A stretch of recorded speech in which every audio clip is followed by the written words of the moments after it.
Eu sou a Cristina, você está no Relivrando, e hoje eu vim compartilhar aqui com vocês uma experiência que eu tive durante essa semana, uma experiência de leitura, e que, conforme diz aí o título do vídeo mesmo, eu estou provando do meu próprio veneno, ou seja, eu estou fazendo exatamente aquilo que eu sempre falo para vocês não fazerem. Então eu caí na minha própria armadilha. E eu quero compartilhar isso aqui com vocês. Mas antes de eu falar sobre isso, eu queria pedir para vocês que chegaram aqui agora e não são inscritos no canal, por favor, deem um voto de confiança, já se inscrevam. E aí, se vocês gostarem desse vídeo, deem um like, porque isso ajuda muito a divulgar o Relivrando. E desde já eu agradeço. E para vocês que são inscritos, verifiquem se a inscrição ainda está ativa, né? A gente já sabe que o YouTube faz essas coisas de desativar as nossas inscrições, tá bom? E é isso, vamos conversar um pouquinho sobre o que aconteceu comigo durante essa semana. Muito bem. Agora, em julho, eu iniciei a leitura da Divina Comédia. Essa é uma leitura que eu estou fazendo com a minha amiga Leila. Eu já falei dela aqui porque nós lemos vários livros juntas.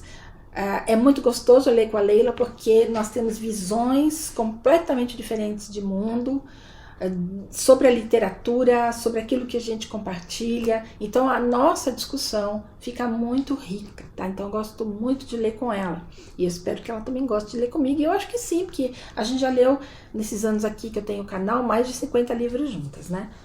E então esse segundo semestre nós havíamos combinado de começar a ler a Divina Comédia, um livro por mês. Por quê? Porque a Divina Comédia, nessa edição que eu tenho aqui, dá 34, e ela tem também uma outra edição, mas é uma edição menor, tamanho menor, dá 34. São 3 volumes, né? O Inferno, o Purgatório e o Paraíso. E o primeiro volume é o Inferno, tá? Bom, eu comecei agora, no início do mês, comecei a ler. Comecei antes dela, inclusive, ela não havia começado ainda. E já no início eu comecei a escrever para ela, falar: Leila, eu tô adorando esse livro é incrível. É um texto muito mais fácil do que eu achei que fosse ser. Nossa, eu tô vendo muitas referências. Quer dizer, estou adorando o livro. E ela, inclusive, fez um comentário interessante. Falou: nossa, Cris, fazia tempo que eu não via você tão empolgada com uma leitura. Pelo menos não uma leitura conjunta, né, com ela. E é isso mesmo, né? Eu comecei a ler e comecei a adorar essa leitura aqui, tá? Bom, aí o que aconteceu? Eu me empolguei tanto, né? Que aí, quando eu me vi, uma semana depois, a minha mesa aqui do escritório estava dessa maneira, que eu vou mostrar aí na foto para vocês. Vocês estão vendo essa foto? Vocês estão vendo que absurdo isso, gente? A quantidade de coisa que eu acumulei na primeira semana de leitura desse livro, desse único volume. Então, eu estou na página 65 de um livro de 230, né? Que é o primeiro volume só. Bom, e por que eu falei para vocês que eu caí na minha própria armadilha? Porque eu me empolguei tanto com esse livro que eu comecei a ir atrás de coisas que me explicassem o que eu estava lendo, de referências, de fotos, né, de gravuras, referências bíblicas, referências artísticas. Aí a minha cabeça disse assim, ó, pá, né, explodiu. E aí ontem que foi sexta-feira, não, quinta-feira, eu tô gravando isso na sexta-feira. Eu parei, eu falei, não é possível. A hora que chegou este livro aqui pra mim, aí eu falei, não, Cristina, você caiu na sua própria armadilha. Eu falo pra vocês não fazerem isso, né? Não se empolgarem tanto e não se rodearem tanto de literatura para poder ler um único livro, e eu acabei fazendo isso. Bom, nem todos os livros que vocês viram aí na foto eu comprei, tá? Alguma coisa eu já tinha aqui na minha estante. Mas quando, como eu falei, né? Quando este livro aqui chegou, eu falei, não, para tudo, né? Eu vou pensar a respeito do que eu estou fazendo. E aí eu resolvi compartilhar isso com vocês, porque eu ia falar de outros livros, outro assunto completamente diferente, mas aí eu parei e falei, não, eu tenho que compartilhar isso no canal, porque isso não acontece só comigo, isso acontece com mais pessoas, com certeza, né? Eu já falei disso aqui para vocês sabem minha opinião, se vocês assistiram o vídeo em que eu falei sobre a Ilíada e sobre o que precisa para ler Ilíada, se é que precisa de alguma coisa, se a gente não pode simplesmente abrir o livro e começar a ler. Então, se vocês assistirem o vídeo aí, eu vou deixar passando nos cards e também na descrição aqui do vídeo, vocês vão entender a minha opinião, que é essa, que é o que eu fiz, abrir o livro e começar a ler. Mas aí, eu comecei a ver referências inúmeras, né? E comecei a reconhecer as coisas e falar, puxa, já vi isso em algum lugar, acho que o autor tal fala sobre isso, acho que eu tenho um livro que podia me ajudar. Então, eu estou aqui hoje para falar para vocês o que foi que eu fiz. Vou mostrar todos esses livros aí da foto para matar a curiosidade de vocês. E vou terminar o vídeo, já vou antecipar aqui, dizendo assim, eu parei tudo. E agora eu vou voltar para o livro original e vou ler O Inferno e ponto final. Quando muito, eu vou olhar uma gravura ou outra para aguçar aqui a minha imaginação. Mas, em todo caso, o que eu fiz? Eu fui direto na fonte. Como eu estava lendo sobre inferno, né, e iria ler sobre paraíso e tal, eu fui direto na fonte, eu fui na Bíblia. E comecei a procurar referências sobre o inferno na Bíblia, tá? Não vamos entrar no mérito aqui, se eu achei, se eu não achei, certo? Isso não é o que eu vim mostrar aqui para vocês. Eu vim mostrar o meu caminho tortuoso aqui. Bom, depois da Bíblia, aí eu falei assim, puxa, será que tem algum autor aqui que fala a respeito da Divina Comédia? E é claro, eu tenho, né? Eu mostrei para vocês já o Mimesis, do Eric Auerbach, também nunca sei se eu tô falando sobre o nome dele correto. Aqui dentro do Mimesis tem um capítulo em que ele comenta, quer ver? Ele comenta o 10º canto do inferno, tá? Que é sobre Farinata e o Cavalcante. Eu não cheguei lá ainda, né? Então, mas ele coloca aqui o canto em italiano, no original, assim como tem aqui também na edição da 34, e aí tem todo o comentário, tem em inglês, né, porque o livro é em inglês, e o comentário dele, vocês vão ter isso em português, porque esse livro tem em português. Bom, separei, falei, pô, eu nem cheguei no 10º canto ainda, não vou ler isso aqui, né? Mas aí, eu sei que esse autor tem um livro só sobre o Dante Alighieri. E aí, foi esse o livro que eu comprei, né, que é o Dante, poeta do mundo secular. Essa é uma edição do New York Review Books. É uma edição, também já mostrei para vocês aqui, eu tenho alguns livros dessa coleção, e aí eu comecei a ler. E, bom, é sensacional porque ele vai localizar no tempo, no espaço e literariamente o Dante, né, o autor aqui da comédia. Só que o Auerbach não é um autor fácil de ler, não é, né? Você precisa de muita atenção, precisa ler, estudar um pouquinho, pensar a respeito. Aí eu falei, nossa gente, mas eu nem li o livro, eu já tô pegando um cara que está interpretando a comédia para mim, né? Será que eu tô fazendo correto? Bom, aí o que eu fiz? Eu achei assim, já que eu estou com esse livro na mão, em que ele está localizando o Dante e a obra dele nessa linha do tempo, né?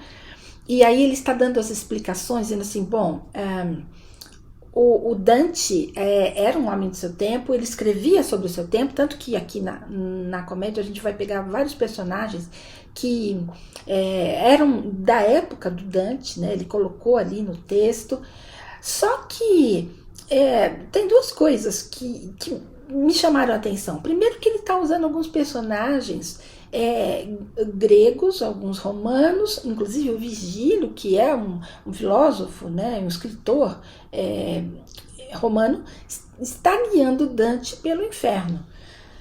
E além disso, tem uma tal de Beatrice, né, que é um antigo amor do Dante, que também está na história. Aí eu falei, puxa, né, duas coisas interessantes. Por que ele está fazendo isso, usando esses personagens, e por quê, e como que é isso nessa linha do tempo? Bom, quanto à linha do tempo, aí eu vim aqui nesse livro da literatura, vocês têm isso aí em português, aliás, eu já mostrei para vocês esse livro aqui, quando eu falei de livros que eu uso aí para me dar apoio de leitura quando eu quero, ou são livros complementares. E esse livro aqui faz uma coisa que eu gosto bastante, que é essa linha do tempo. Então, ele localiza, né, o Dante nessa linha do tempo e a obra dele, visualmente, para mim fica muito mais fácil. E aí ele vem falar um pouquinho sobre o autor e sua obra. E aí, quando eu viro a página, vem aqui uma representação do inferno do Dante. Eu olhei e falei, meu Deus, é verdade. Não, na verdade isso aqui é purgatório, né? É verdade, né? Ele está fazendo uma descrição do inferno e eu sei que há pessoas, né, há artistas que já retrataram isso, já desenharam a obra do Dante. Então vejam, olha o encadeamento, né? Então eu fechei e falei assim, bom, então esta aqui é a linha do tempo, certo? Aí eu encontrei um livro, na verdade tirei da estante este livro lindo, maravilhoso, que é a História do Mundo, mapa por mapa. E aí vim aqui, procurei Dante e encontrei o Dante aqui, no mapa do Renascimento, tá? Então ele começa aqui falando, esse livro falando sobre o Renascimento. Então assim, fantástico esse livro, né? Ajuda muito, porque visualmente ele localiza você no tempo. Aí eu pensei, bom, então agora eu estou com a linha do tempo mapeado, né? E será que artisticamente eu vou encontrar alguma referência? Vim aqui nesse livro História da Arte, também já mostrei esse livro para vocês, e achei aqui o Dante no capítulo 10, que é a Igreja Triunfante, tá? Então ele está falando do século 13, que é o final da Idade Média e o Renascimento. Então o Dante pertence ao Renascimento. Então tem um capítulo todinho falando sobre isso, localizando esse momento artisticamente, tá? E aí, obviamente, vai localizar aqui em Florença, que é a cidade do Dante, né? E por aí vai. Mas ainda não tinha nenhuma representação visual. Então, olha, vocês estão vendo toda essa andança que eu fiz, né? Aí eu lembrei que o William Blake, que é esse autor aqui desse livrinho, Casamento do Céu e do Inferno, foi um poeta, um escritor do século XVIII para o XIX. Ele nasceu no final do século XVIII e morreu no começo do XIX. Ele retratou a obra do Dante em gravuras, tá? Mas aí eu também lembrei, e aliás, na verdade eu fui procurar no Google, e eu vi que o que eu tinha na cabeça não eram as imagens do Blake, mas eram as imagens do Gustave Doré, que retratou a Divina Comédia. E o Doré, ele nasceu um pouco depois da morte do Blake, né? Então ele é um homem do século XIX, e ele sim retratou toda a Divina Comédia, né? E aqui está a Divina Comédia todinha ilustrada com as gravuras do Doré. E essas são as gravuras que eu tenho na minha cabeça, né, de já ter visto, já ter ouvido falar, comentários sobre a Comédia do Dante, tá? Então, esse eu também comprei. Esse chegou hoje. Eu até esqueci de mostrar isso aqui para vocês. Quando eu comecei a ler aqui o livro do Auerbach, ele começou a falar sobre essa transição do amor, né, na literatura da Idade Média para o amor na literatura do Renascimento. E aí eu me lembrei do C.S. Lewis e desse livro aqui, Alegoria do Amor. Então, aí veio o início da resposta do porquê ele estava usando a Beatriz e como ele estava usando essa Beatriz nesse texto aí, do Inferno. Porque aqui o C.S. Lewis vai falar sobre o amor da Idade Média, como ele era usado, como ele era visto, como ele era usado na literatura e a diferença para, desculpa, aqui o amor e a personagem feminina da Divina Comédia, que já é Renascimento, tá bom? Então, veja, tem mais esse livro aqui também. Então, tudo isso vai ficar aqui, vai me ajudar, e em algum momento eu vou ler tudo isso daqui, mas eu queria compartilhar isso com vocês. Vocês entendem a minha aflição?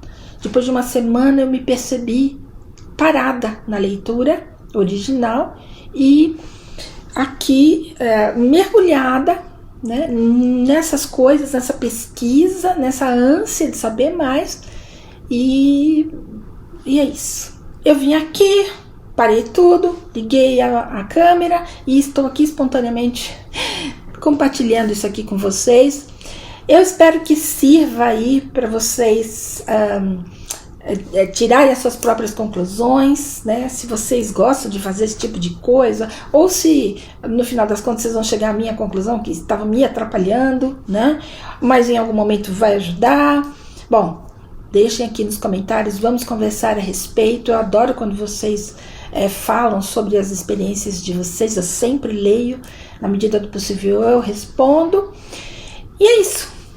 Uma excelente semana para vocês e vamos voltar à leitura do Inferno de Dante, que é divino. Desculpa aí o trocadilho.